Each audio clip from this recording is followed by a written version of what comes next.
Hello students, welcoming you all once again to the MK Jain classes. और बेटा हम लोगों ने स्टार्ट कर लिया था कल एक न्यू चैप्टर जिसका नेम था microbes in the human welfare. और बेटा उस चैप्टर के अंदर कल हमने बड़ा यमी यमी सा लेक्चर पढ़ा था, है ना। बड़ी अच्छा सा प्रीवियस लेक्चर बड़ा अच्छा गया हमारा, चीज़ वीज़ बना ली थी हमने कल, है ना। तो आज बेटा हम लोग क्या करने वाले हैं, आज हम उसी से आगे चलेंगे। कल हम लोगों ने क्या, हमारा टाइटल क्या चल रहा था, microbes in the house hold products.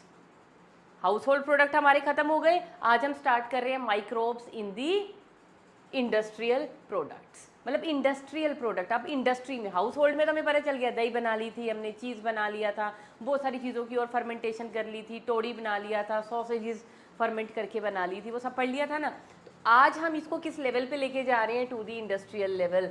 क्या इंडस्ट्रियल प्रोडक्शन में भी माइक्रोब्स का रोल होता है? यस यस यस बेटा, बहुत सारी इंडस्ट्रीज़ हैं जो माइक्रोब्स की वजह से चल रही हैं। और उनमें से एक इंडस्ट्री, ये देखो नेम लिखा हुआ है ना, फर्मेंटेड बेवरेजेस की। मतलब कि किन की बात कर रहे हैं हम? We are talking about the alcoholic beverages. Alcoholic beverages तो लार्ज स्केल पे प्रोडक्शन किया जाता है, ठीक है। अभी तक तो जो हमने पढ़ा था, हाउस होल्ड पढ़ा था ना, छोटा मोटा बना रहे थे, दही बना रहे थे, है ना, चीज़ बना रहे थे, ये वो। तो अब इंडस्ट्रियल प्रिपरेशन पे आ गए। तो इंडस्ट्रीज रन कर रही हैं बिकॉज ऑफ दीज माइक्रोब्स। और उनमें से एक इंडस्ट्री, जैसे मैं बता रही हूँ, एल्कोहलिक बेवरेजेस जहाँ पे बनती हैं, क्या बोलते हैं उन इंडस्ट्रीज़ को, पता है आपको? क्या बोलते हैं बेटा उनको? उनको हम बोलते हैं ब्रूरीज। क्या बोलते हैं? ब्रूरीज। छोटी छोटी लोकल ब्रूरीज तो आजकल वैसे भी सेटअप हो गई है ना, फैशन हो गया ना, लोग जाते हैं, इतने बड़े बड़े वो पिक्चर्स पड़े होते हैं ब्रूरी के अंदर, वहाँ से फ्रेश वाइन या बियर उनको सर्व कर दी जाती है ना। ब्रूरीज अब तो सब जानते हो। या ब्रूरीज डिफरेंट है, डिस्टिलरीज डिफरेंट है, वो भी मैं आती हूँ उस चीज़ पे भी, अभी आपको समझाएंगे। तो कैसे बेटा ये इतनी बड़ी बड़ी इंडस्ट्रीज माइक्रोब्स की वजह से रन कर रही हैं? बेसिकली ब्रूरीज और डिस्टिलरीज। ब्रूरीज में तो बता दिया, बियर और क्या बनेगी यहाँ पे, ब्रूरीज के अंदर बनेगी बियर बनेगी। और बेटा यहाँ पे किसका प्रोडक्शन होगा? वाइन का। लेकिन अगर मैं बात कर रही हूँ डिस्टिलरीज की, तो वो डिस्टिलरीज भी अभी मैं आपको बताऊंगी क्या होती है। तो सबसे पहले इन इंडस्ट्रीज़ के अंदर माइक्रोब कैसे बना रहे हैं एल्कोहल। वैसे वो प्रोसेस हम लोग ऑलरेडी पढ़ चुके हैं फर्मेंटेशन में। क्या करते हैं बेटा इंडस्ट्रीज़ के अंदर? या तो फ्रूट जूसेस,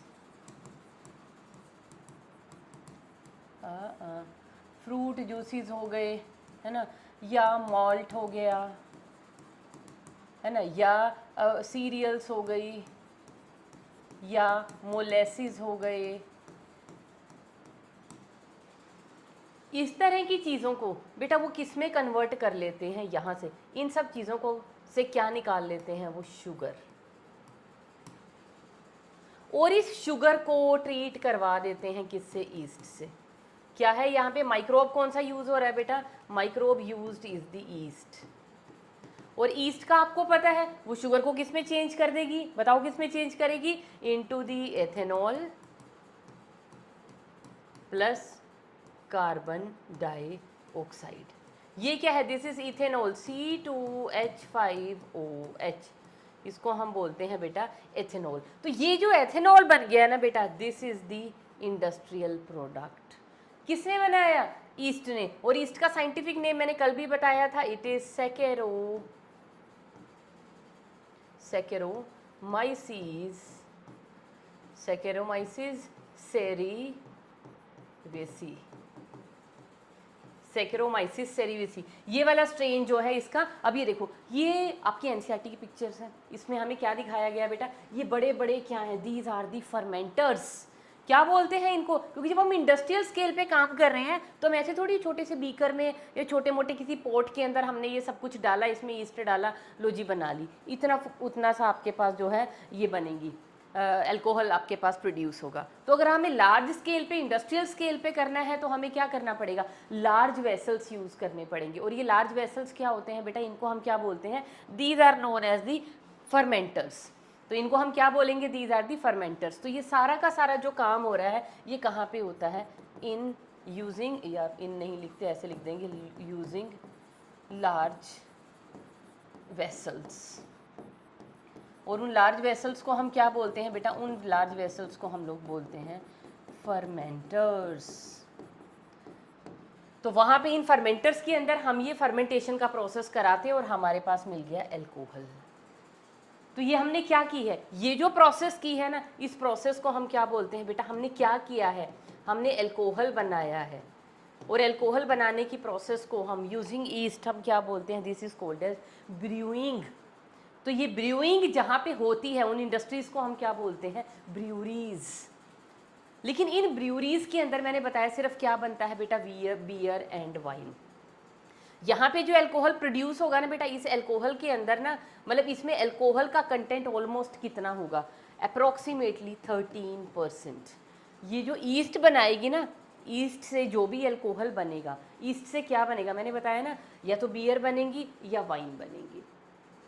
तो अगर तो ये जो शुगर्स, मतलब हमने क्या किया है? शुगर्स डाली, शुगर के अंदर हमने ईस्ट डाल लिया, और ईस्ट डालने के बाद जो भी हमारे पास बना है वो या तो वाइन बनेगी या बियर बनेगी। उसके अंदर अल्कोहलिक कंटेंट कितना होगा? Up to 13%। लेकिन अगर हमें इस अल्कोहलिक कंटेंट को बढ़ाना है, जैसे हम और जानते हैं, लाइक विस्कीज़ भी होती हैं, रम भी होती है, ब्रांडी भी होती है ना, वोडका भी होती है, जिन होती है एक, तो इन सब के अंदर क्या होता है? अल्कोहल का कंटेंट इज़ क्वाइट हाई। तो जब भी अल्कोहल को ज़्यादा कॉन्सेंट्रेट करना है या उसका अमाउंट बढ़ाना है, तो हमें क्या करना पड़ेगा? इस अल्कोहल को हमें क्या करना पड़ेगा? डिस्टिल करना पड़ेगा। तो बेटा ये अल्कोहलिक बेवरेजेस में ये जो एथेनॉल मिल रहा है, इस एथेनॉल को, ये जो इस एथेनॉल से हम क्या बनाएंगे? इस एथेनॉल से हम बनाएंगे अल्कोहलिक बेवरेजेस। तो इस एथेनॉल से हमने क्या बनानी है? Alcoholic beverages. और अल्कोहलिक बेवरेजेस कैसी बनी है ना? टाइप ऑफ अल्कोहलिक बेवरेजेस किस चीज़ पे डिपेंड करता है? Type of alcoholic beverage depends upon, किस चीज़ पे डिपेंड करता है बेटा? नंबर 1, आप रॉ मटेरियल क्या ले रहे हैं, मतलब आप इथेनॉल की प्रोडक्शन किस चीज़ से करवा रहे हैं? फ्रूट से करा रहे हैं, माल्ट से करा रहे हैं, सीरियल से करा रहे हैं, या आप मोलेसिस से करवा रहे हैं? उस हिसाब से आपके पास जो है एंड प्रोडक्ट जो अल्कोहलिक बेवरेज होगी वो अलग होगी। या दूसरा बेटा क्या है कि वो जो प्रोडक्ट आपने बनाया है वो विद डिस्टिलेशन बनाया है, विद डिस्टिलेशन और विदाउट, विद और विदाउट डिस्टिलेशन, कि जो भी अल्कोहलिक प्रोडक्ट हम बना रहे हैं उसका हमने डिस्टिलेशन किया है या नहीं किया है। अब आपको ना बड़ा होच पोच लग रहा होगा, पता नहीं मैडम क्या बोले जा रहे हैं। चलो हम एक काम करते हैं, एक छोटा सा बनाते हैं बेटा। चलो टेबल बनाने की ज़रूरत नहीं, हम सिंपली लिख लेते हैं। देखो एक तो है हमारे पास, ऐसे लिख लो इसको, प्रोडक्ट्स obtained without distillation, और दूसरे हैं products obtained after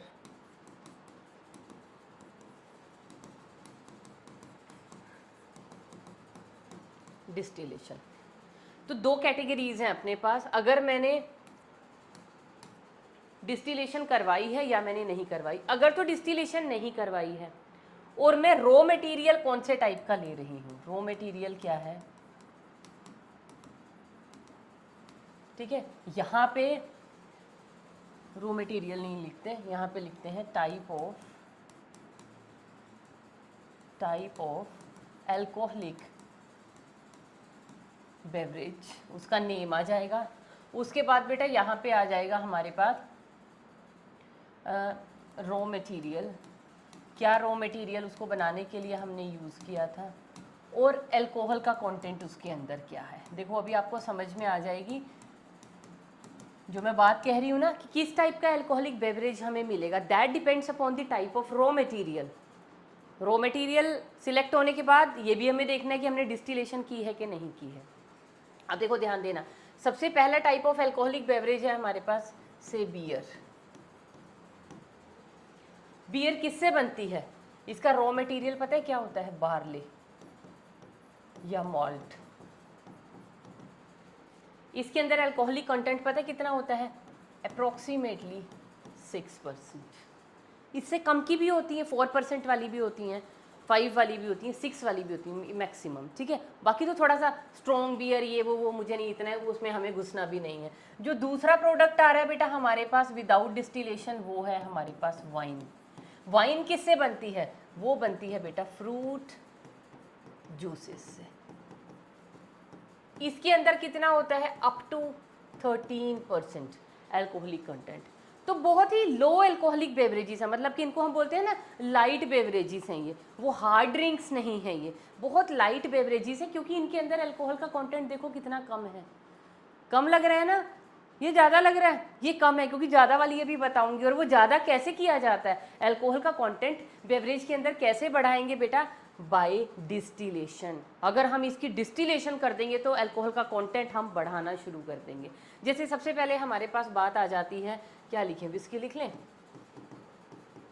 whisky, whisky के लिए बेटा क्या होता है? मटेरियल हमारे पास फर्मेंटेड सीरियल्स, और विस्की के अंदर अप्रॉक्सीमेटली कितना होता है बेटा? 40% के अल्कोहल के आसपास अल्कोहल होता है। उसके बाद हमारे पास बेटा विस्की के बाद हमारे पास आ गया रम, रम के बाद हमारे पास आ गई ब्रांडी, ब्रांडी के बाद हमारे पास आ गई वोडका, है ना।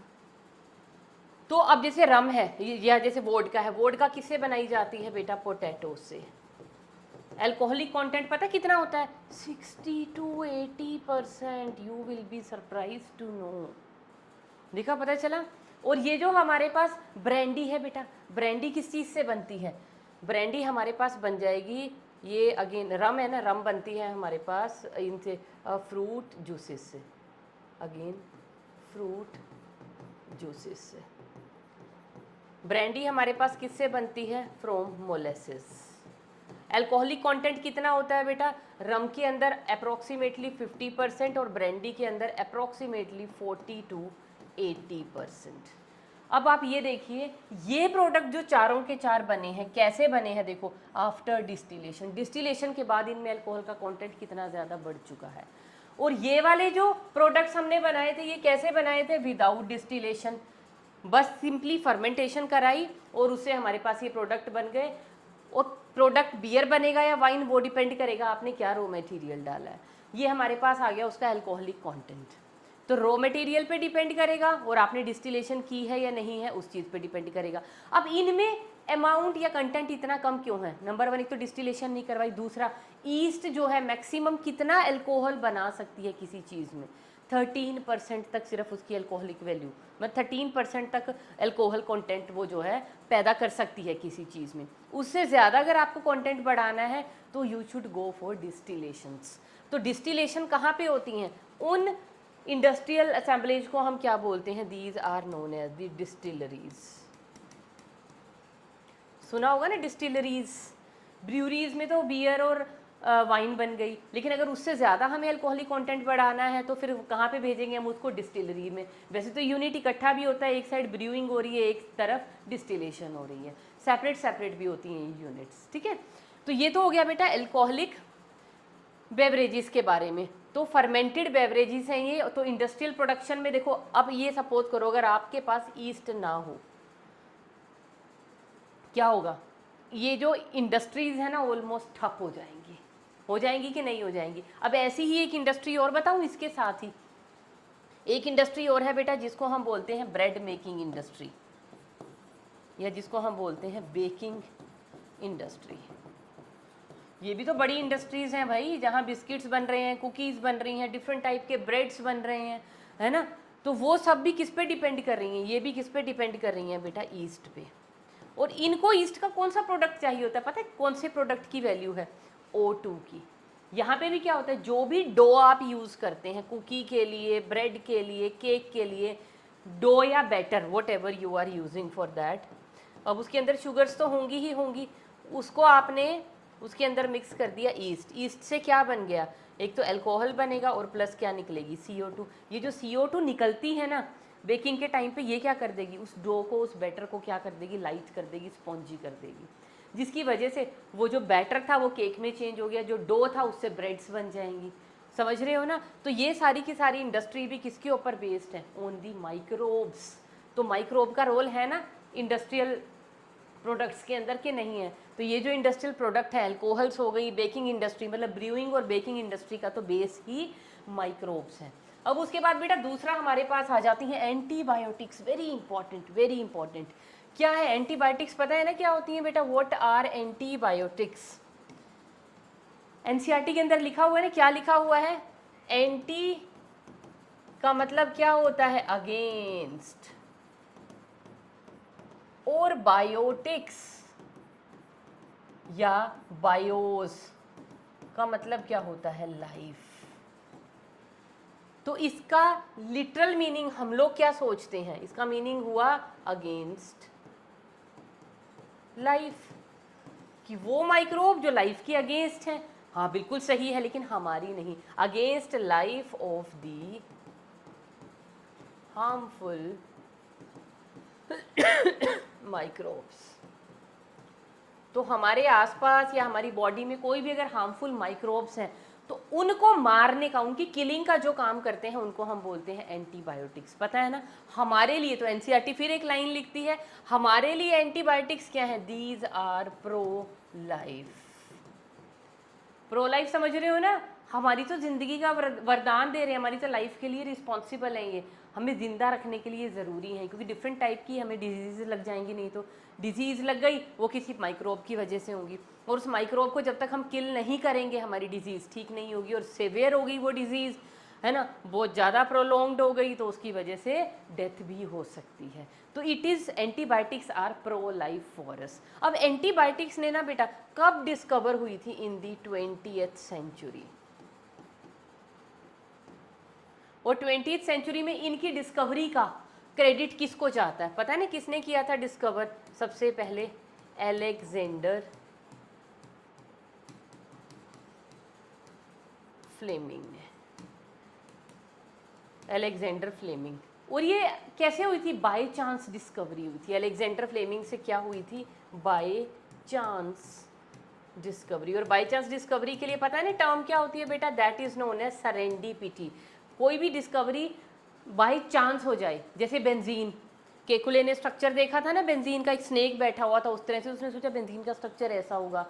तो वो जो अपने आप डिस्कवरीज की, वो उन्होंने डेलिबरेटली किया नहीं था उस काम को, बस कुछ कर रहे थे और ये हो गया। तो उस डिस्कवरी को बेटा हम बोलते हैं that is known as the serendipity, discovery by chance. तो ये क्या कर रहे थे? इनके साथ क्या हुआ था? Actually he was working on staphylococcus bacteria. Staphylococcus bacteria. इन्होंने स्टेफाइलोकोकस बैक्टीरिया ना उसको ग्रो कर रहे थे कल्चर प्लेट के ऊपर, काम कर रहे थे उसके साथ कोई, तो उनका काम में वो सक्सेसफुल नहीं हो रहे थे। जितना भी जो कल्चर प्लेट थी गुस्से में आके ना लैब से बाहर फेंक दिया सब कुछ। मतलब वो कल्चर प्लेट रिमेन्ड अनवॉश्ड, इन्होंने वॉश वूश नहीं किया और उसको एक तरफ फेंक दिया कि नया दोबारा से फिर कल्चर बनाऊंगा फिर देखता हूँ। तो what he observed after several days कि वो जो पेट्री डिश के ऊपर, जिस पेट्री डिश के ऊपर इन्होंने कल्चर उगाया था स्टेफाइलोकोकस बैक्टीरिया का, उस कल्चर प्लेट के ऊपर, suppose this is the culture plate, और यहाँ पे क्या पड़े हुए हैं? बहुत सारी बैक्टीरियल कॉलोनीज थी इस प्लेट के ऊपर, ये स्टेफाइलोकोकस बैक्टीरिया की कॉलोनीज थी। उन्होंने देखा कि उसके आसपास ना छोटे छोटे छोटे छोटे ना मोल्ड उगने शुरू हो गए। इस तरह से ना उन्होंने क्या देखा? मोल्ड्स की ग्रोथ देखी, और उन्होंने देखा जैसे जैसे मोल्ड्स ग्रो करते जा रहे थे ना, वैसे वैसे जो बैक्टीरियल कॉलोनी है वो डिसअपीयर होती जा रही थी। मतलब कि इस मोल्ड के अंदर ऐसा कुछ था, ऐसा कुछ था जिसने उस बैक्टीरिया को मार दिया। तो यहाँ से उनको आइडिया आया कि इस मोल्ड के अंदर जो भी कुछ है, अगर वो बैक्टीरिया को किल कर सकती है, तो इस मोल्ड के अंदर जो भी वो एल्केलॉइड है, अगर मैं उसको निकाल लूँ तो हमारी बॉडी में भी तो बहुत सारी डिजीज़ बैक्टीरिया की वजह से होती हैं, तो उसको मैं दे के मार सकता हूँ उन बैक्टीरियाज को बॉडी में, और हम लोग की डिजीज़ ठीक हो जाएंगी। और ये मोल्ड कौन सा था? पता है कौन सा था? This mould was Penicillium notatum. Penicillium notatum. और इससे निकला क्या था जिसकी वजह से बैक्टीरिया मर गए थे? That was the penicillin antibiotic. तो सबसे पहले जो एंटीबायोटिक डिस्कवर हुई थी बेटा, दैट वाज पेनिसिलिन। सबसे पहले किसने डिस्कवर की थी? अलेक्जेंडर फ्लेमिंग ने। कैसे की थी? इंटेंशनली नहीं, बाई चांस हो गई उनसे ये डिस्कवरी। उन्होंने तो अपना कुछ और काम करे थे स्टेफाइलोकोकस बैक्टीरिया के साथ, और अचानक से उसके ऊपर मोल्ड की, पेनिसिलियम की ग्रोथ हो गई, और उस ग्रोथ की वजह से ये बैक्टीरिया डिसअपियर होने शुरू हो गए। मतलब कि ये जो पेनिसिलिन थी ये किसको मार रही थी? बैक्टीरिया को मार रही थी। तो पेनिसिलियम के अंदर था क्या? उन्होंने जब निकाला तो उसके अंदर से ये निकला केमिकल जिसको उन्होंने नेम दिया पेनिसिलिन। तो पेनिसिलिन क्या थी? First antibiotic. तो ये सारा काम इन्होंने अकेले नहीं किया। जूनियर क्लासेस में तो हम सिर्फ अलेक्जेंडर फ्लेमिंग पढ़ते हैं और काम छोड़ देते हैं। अलेक्जेंडर फ्लेमिंग के साथ साथ बेटा 2 पर्सन और थे। एक थे अर्नेस्ट चेन और दूसरे थे हॉवर्ड फ्लोरे।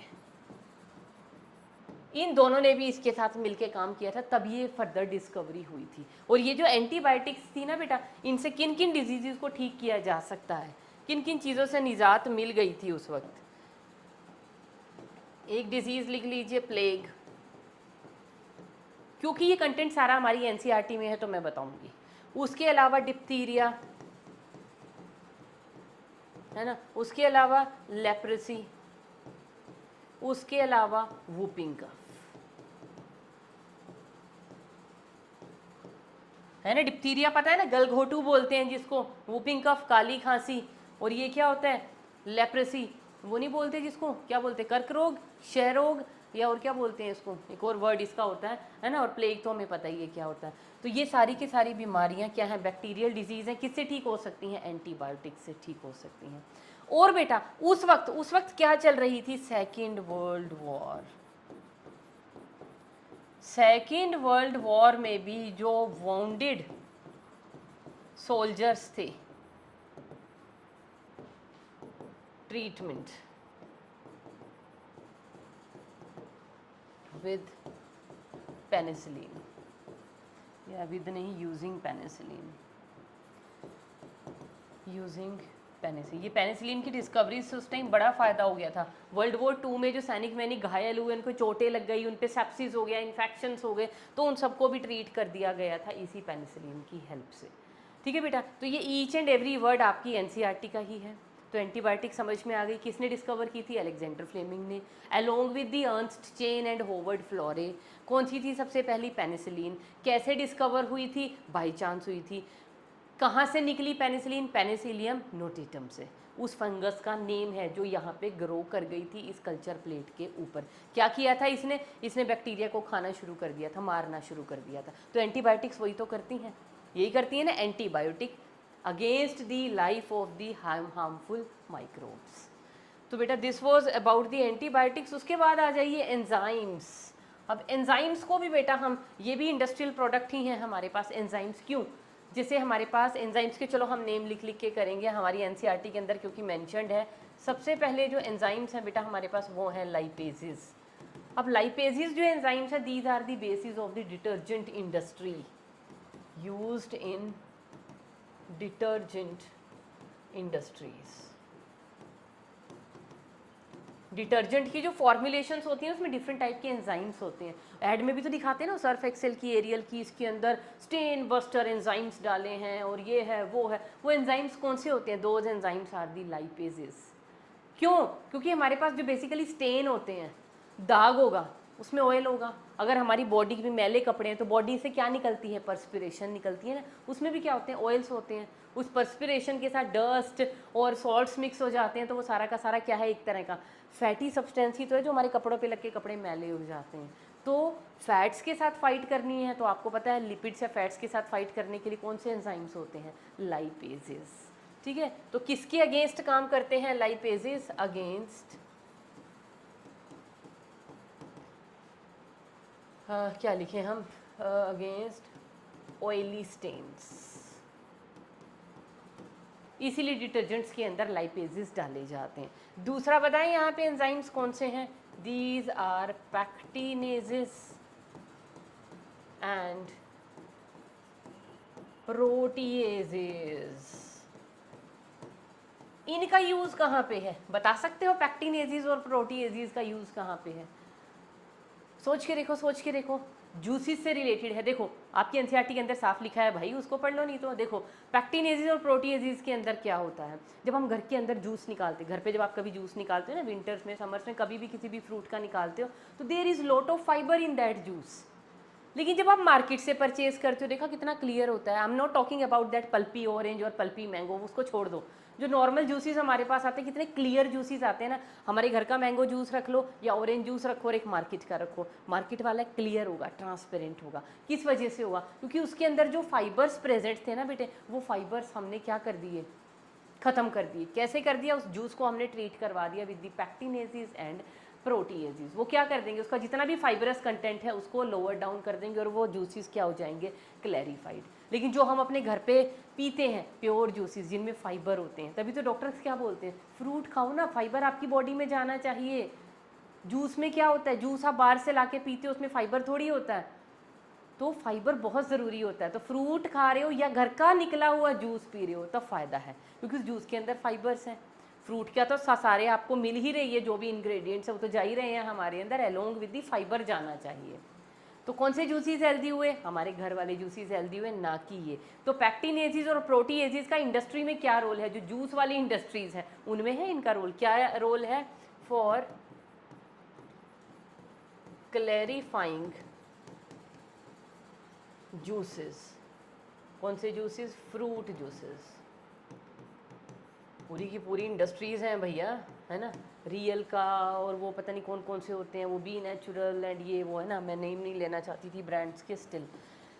तो क्लैरिफाइंग फ्रूट जूसेस, तो उन फ्रूट जूसेस की जो क्लैरिफिकेशन होती है वो पैक्टिनेजेस और प्रोटीएजेस से होती है। बेटा फिर हमारे पास आ गए एमाइलेज।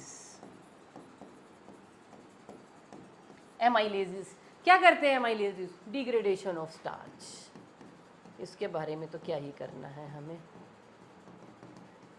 Degradation of starch. उसके बाद बेटा हमारे पास आ जाते हैं स्ट्रेप्टोकाइनेज।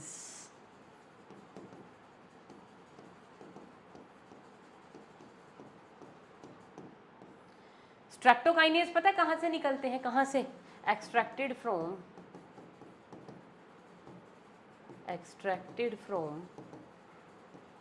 स्ट्रेप्टोकोकस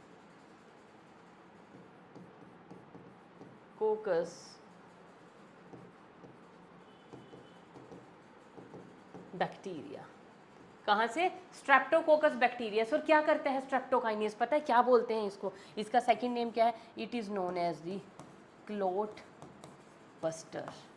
स्ट्रेप्टोकाइनेज को हम क्या बोलते हैं? Clot busters. तो इंडस्ट्रियल प्रिपरेशन होती है इनकी, क्यों? इनके इंजेक्शंस बनते हैं, है ना। इंजेक्टेबल इनकी जो है लिक्विड दवाई बनती है और वो इंजेक्शन की हेल्प से हम लोग डाल सकते हैं, पर्सन के अंदर इंजेक्ट करवा सकते हैं। किस लिए? Clot busters. जिन लोगों का खून गाढ़ा हो चुका है, जिनके अंदर कोलेस्ट्रॉल लेवल बढ़ गया या by for any other reason उनका ब्लड गाढ़ा हो गया है या उनके ब्लड वेसल के अंदर किसी भी तरह का क्लोट जम गया है, तो क्या करेंगे? उस क्लोट को क्लियर करना पड़ेगा। Otherwise there will be chances of, clot की वजह से क्या होगा? क्या होगा? Clot leads to the myocardial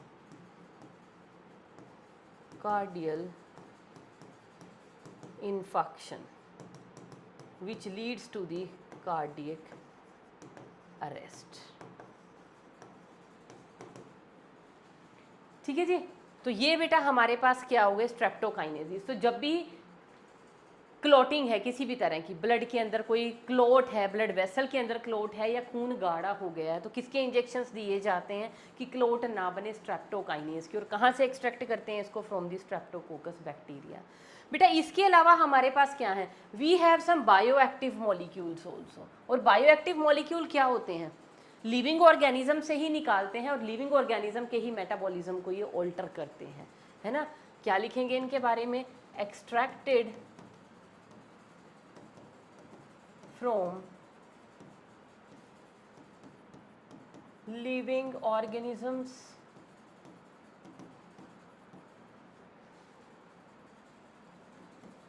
and modifies the metabolism of another living organism। कौन से सब्सटेंस है बेटा? ये वो सब्सटेंस है जो एक लिविंग ऑर्गेनिज्म से निकालेंगे और दूसरे लिविंग ऑर्गेनिज्म के मेटाबॉलिज्म को वो अफेक्ट करें। तो कैसे? इसमें बेटा फर्स्ट एग्जांपल है हमारे पास साइक्लोस्पोरिन ए। साइक्लोस्पोरिन ए। अब साइक्लोस्पोरिन ए क्या है? कहाँ से निकालेंगे इसको साइक्लोस्पोरिन ए को? और एक हमारे पास, चलो इसको पहले मैं बता देती हूँ साइक्लोस्पोरिन ए, फिर इसके बारे में सारी कहानी सुना देंगे। It is extracted from trichoderma. पता चल ही रहा होगा ट्राइकोडर्मा क्या है? फंगस। वहाँ से बेटा इसको निकाला जाता है। और क्या करेंगे अब इस फंगस से, इस ट्राइकोडर्मा फंगस से निकाला साइक्लोस्पोरिन ए, और ये पता क्या एक्ट करता है? इट एक्ट एज एन, ध्यान से सुना, देखो क्या भारी भरकम नेम लिखूंगी, इम्यूनो। अच्छा, अरे भाई भारी भरकम आपके लिए नहीं होना चाहिए ना, आप तो 12th वाले हो, अभी पिछले चैप्टर में पढ़ के ही आए हो। इम्यूनो सप्रेसेंट्स किसको दिए जाते हैं? जब ग्राफ्ट रिजेक्शन के चांसेस को हमें मिनिमाइज करना हो। मतलब किस केस में दिया जाता है? जब हमें ऑर्गन ट्रांसप्लांट करना हो, है ना। तो during organ transplantation, organ transplantation वाली सर्जरी के बाद, है ना, क्या होता है ऑर्गन ट्रांसप्लांटेशन में बेटा? एक डोनर होता है, एक रिसिपिएंट होता है। डोनर क्या करता है?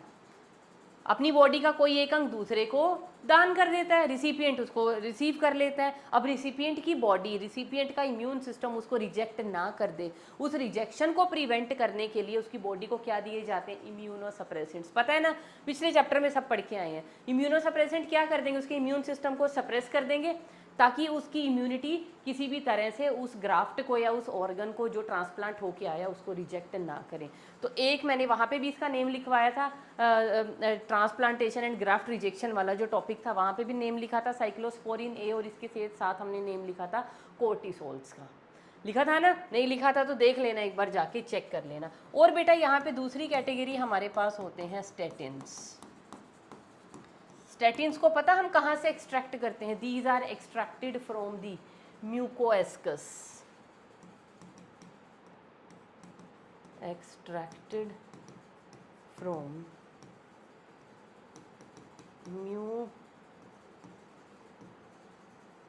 म्यूकोएस्कस परप्यूरियस। इससे हम इसको एक्सट्रैक्ट करते हैं स्टेटिन्स को। स्टेटिन्स क्या करते हैं? These helps to lower down increased cholesterol levels।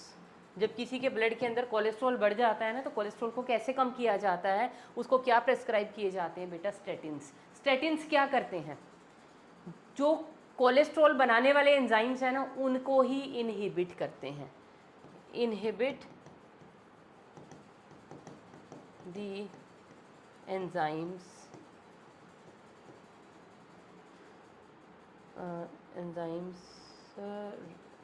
responsible for cholesterol synthesis. तो कोलेस्ट्रॉल का सिंथेसिस होने से रोकते हैं। कैसे रोकते हैं? एंजाइम्स का चैप्टर 11th में पढ़ के आए हो ना, एंजाइम कैसे वर्क करता है? एंजाइम के पास क्या प्रेजेंट होती है बेटा? There is present an active site. उस एक्टिव साइट के अंदर क्या जाके घुसता है बेटा? सबस्ट्रेट। कैसा सबस्ट्रेट? जिसकी शेप उस एक्टिव साइट से मिलती है। इसीलिए तो हर एक सबस्ट्रेट के स्पेसिफिक ही हर एक एंजाइम होता है। अब ये क्या करते हैं स्टेटिन्स? पता क्या करते हैं? दे मिमिक दी सबस्ट्रेट मॉलिक्यूल। ये सबस्ट्रेट के मॉलिक्यूल जैसी शक्ल बना लेते हैं, लेकिन सबस्ट्रेट नहीं है, तो उस जैसी शक्ल के हैं तो वहाँ जाके अटैच हो जाएंगे। अटैच हो गए तो एंजाइम को ब्लॉक कर दिया। अब जिस एंजाइम ने सबस्ट्रेट को चेंज करना था इनटू प्रोडक्ट, मतलब कोलेस्ट्रॉल बनाना था, अब वो एंजाइम कोलेस्ट्रॉल बना ही नहीं सकता, क्योंकि कोलेस्ट्रॉल बनाने का जो रॉ मटेरियल था, जो सबस्ट्रेट थे, वो कहाँ बाइंड होने थे? एक्टिव साइट पे।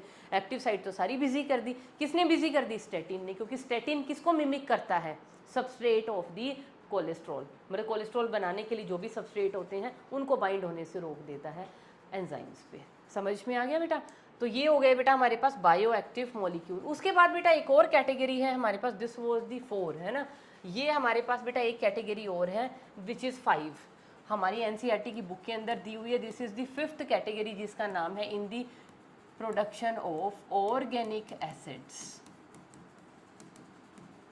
इंडस्ट्रियल प्रिपरेशन बेटा ऑर्गेनिक एसिड्स की भी कर सकते हैं हम with the help of the microbes. कैसे? ये देखो, ये है हमारे पास industrial products. Citric acid use होता है ना कितनी सारी प्रिपरेशंस में, हम लोग सिट्रिक एसिड खरीद के लाते हैं बाजार से। कहाँ से एक्सट्रैक्ट होता है? कौन से माइक्रोब से? Aspergillus Niger. क्या है एस्परजिलस? पता है किसी को क्या है एस्परजिलस? फंजाई है, बैक्टीरिया है, क्या है? उसके बाद एसिटोबैक्टर, एसिटाई, सबको पता है बैक्टीरिया है। क्या निकलता है इससे? Acetic acid. क्या बोलते हैं एसिटिक एसिड को? Which is vinegar. विनेगर का यूज़ नहीं होता, अचार डालते हो, सिरके वाला प्याज खाते हो, और पता नहीं कितनी सारी प्रिपरेशंस में ये यूज़ होता है एसिटिक एसिड, है ना। ये तो मैंने नॉर्मल बताई हैं। उसके बाद है क्लोस्ट्रीडियम बोटाइलिकम, वैसे अच्छा ब्यूटाइलिकम, ये आपकी एनसीईआरटी के अंदर स्पेलिंग है तो वही लिख दिया हमने, अदरवाइज बोटाइलिकम। ब्यूटायरिक एसिड निकलता है यहाँ से। ऐसे ही लैक्टोबैसिलस से आप क्या एक्सट्रैक्ट करवा सकते हो? Lactic acid. तो क्या है यहाँ पे, ये जो फर्स्ट वाला है ना बेटा, दिस इज दी फंगस। और ये सारे तो आपको नेम से पता ही चल रहे हैं, ये सारे के सारे क्या है हमारे पास? बैक्टीरिया। ये भी क्या है हमारे पास? बैक्टीरिया। ये भी क्या है? इसके तो नेम से ही पता चल रहा है, पीछे बैसिलस लगा हुआ है, तो ये भी हमारे पास क्या है बेटा? बैक्टीरिया। तो इस तरह से हम क्या बता सकते हैं कि माइक्रोब्स जो हैं उनसे हमें बहुत सारे इंडस्ट्रियल प्रोडक्ट्स मिल रहे हैं जो हमारी daily day to day life के लिए भी ज़रूरी हैं, और बहुत सारे मेडिसिनल यूजेस भी हैं इनके, और बहुत सारी चीज़ों की प्रिपरेशंस में ये यूज़ होते हैं। ठीक है बेटा? तो ये हो गए हमारे हाउस होल्ड प्रोडक्ट्स। अब नेक्स्ट बेटा हमारे पास स्टार्ट हो जाता है next topic, that is microbes in the, किसमें? अच्छा, सीवेज ट्रीटमेंट में। तो माइक्रोब इन सीवेज ट्रीटमेंट, तो आज हम एक काम करते हैं, इसको ख़त्म नहीं करेंगे, हम थोड़ा सा इसको इंट्रोडक्शन कर लेते हैं कि microbes in sewage treatment.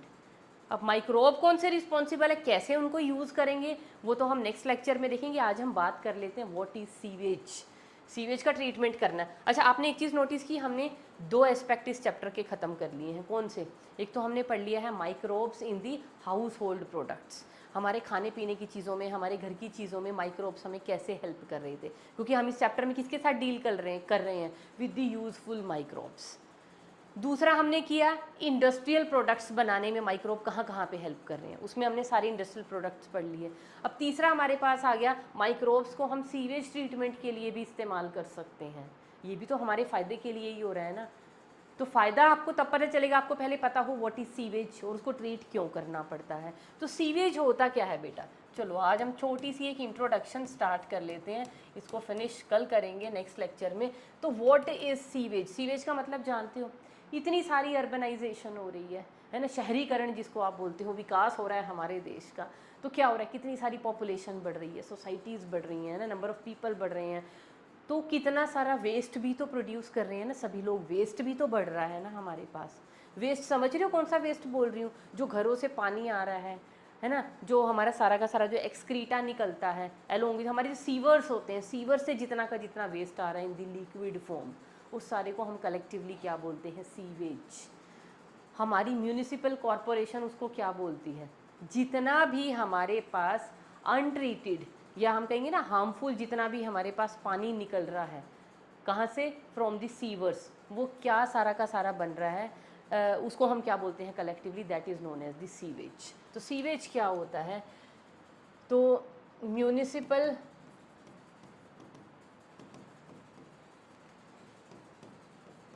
Corporations इसमें डील करती हैं वैसे सीवेज ट्रीटमेंट के साथ, ठीक है ना। और सीवेज ट्रीटमेंट क्या होता है? इट इज़ दी, आप कह सकते हो एक तरह से पोल्यूटेड वाटर या अनट्रीटेड वाटर,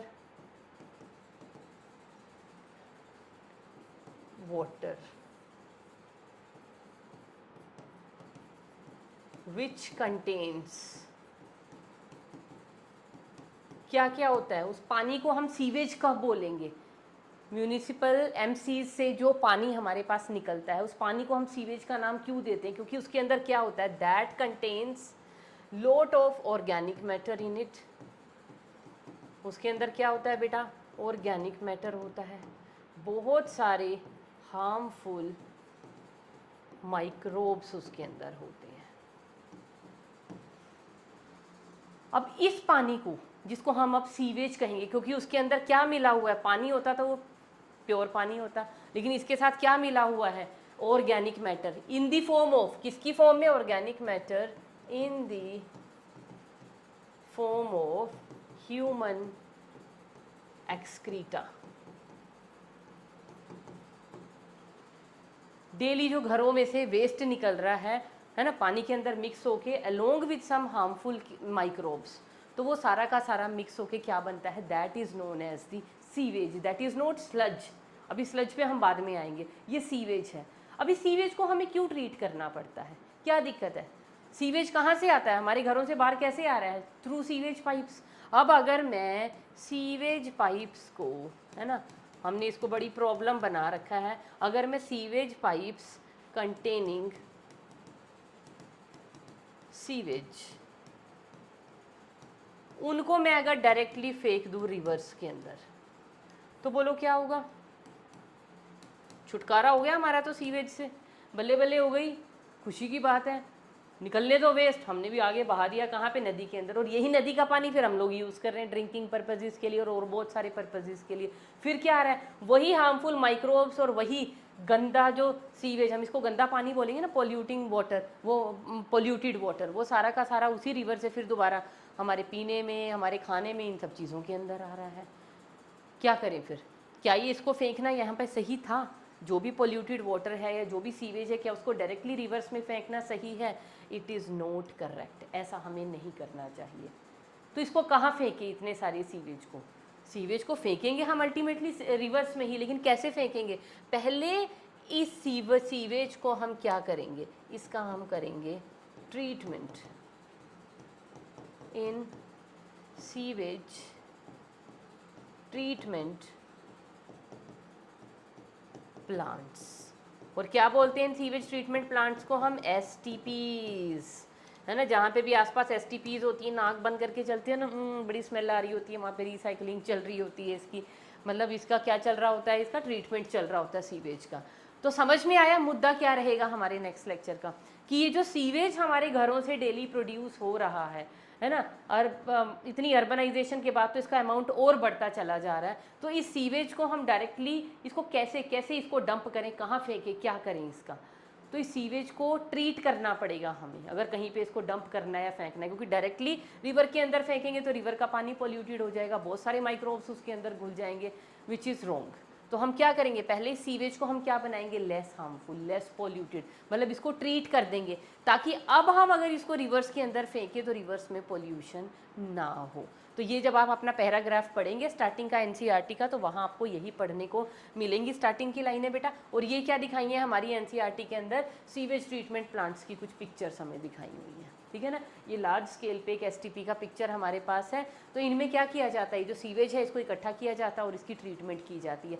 कैसे की जाती है, चैप्टर पे आ जाओ, कैसे, microbes in sewage treatment with the help of, किससे करेंगे हम, टाइटल ही बता रहा है ना हमें, माइक्रोब्स की हेल्प से करने वाले हैं। कैसे करेंगे माइक्रोब्स बेटा, वो हम लोग देखेंगे in the next lecture. So that's all for today.